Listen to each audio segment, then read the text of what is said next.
اللہ بن عباس رضی اللہ تعالیٰ عنہ سے روایت ہے، آپ نے فرمایا کہ حائضہ کے لیے جب کہ اس نے طواف افاضہ کر لیا ہو رخصت ہے کہ وہ گھر جائے اور طواف وداع کے لیے نہ رکی رہے۔ ابن عمر رضی اللہ تعالیٰ عنہ ابتدا میں اس مسئلے میں کہتے تھے کہ اسے بغیر طواف وداع کے جانا نہیں چاہیے، پھر میں نے انہیں کہتے ہوئے سنا کہ چلی جائے، کیونکہ رسول اللہ صلی اللہ علیہ وسلم نے ان کو اس کی رخصت دی ہے۔ صحیح بخاری حدیث نمبر 329۔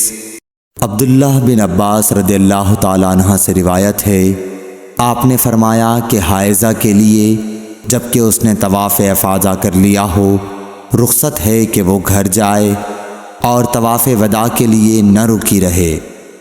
ابن عمر رضی اللہ تعالیٰ عنہ ابتدا میں اس مسئلے میں کہتے تھے کہ اسے بغیر طواف وداع کے جانا نہیں چاہیے، پھر میں نے انہیں کہتے ہوئے سنا کہ چلی جائے، کیونکہ رسول اللہ صلی اللہ علیہ وسلم نے ان کو اس کی رخصت دی ہے۔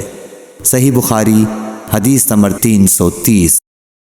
حضرت عائشہ رضی اللہ تعالیٰ عنہا فرماتی ہیں کہ نبی کریم صلی اللہ علیہ وسلم نے فرمایا کہ جب حیض کا زمانہ آئے تو نماز چھوڑ دے، اور جب یہ زمانہ گزر جائے تو خون کو دھو اور نماز پڑھ۔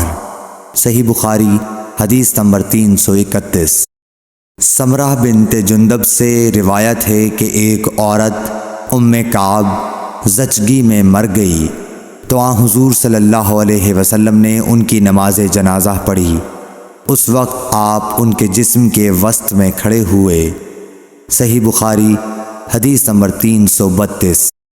عبداللہ بن شداد نے کہا کہ میں نے اپنی خالہ میمونہ رضی اللہ تعالیٰ عنہا سے، جو نبی کریم صلی اللہ علیہ وسلم کی زوجہ مطہرہ تھیں، سنا کہ میں حائضہ ہوتی تو نماز نہیں پڑھتی تھی، اور یہ کہ آپ رسول اللہ صلی اللہ علیہ وسلم کے گھر میں نماز پڑھنے کی جگہ کے قریب لیٹی ہوتی تھیں، اور یہ کہ آپ رسول اللہ صلی اللہ علیہ وسلم کے گھر میں نماز پڑھنے کی جگہ کے قریب لیٹی ہوتی تھیں۔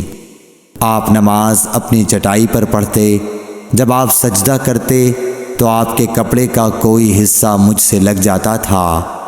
صحیح بخاری حدیث نمبر 333۔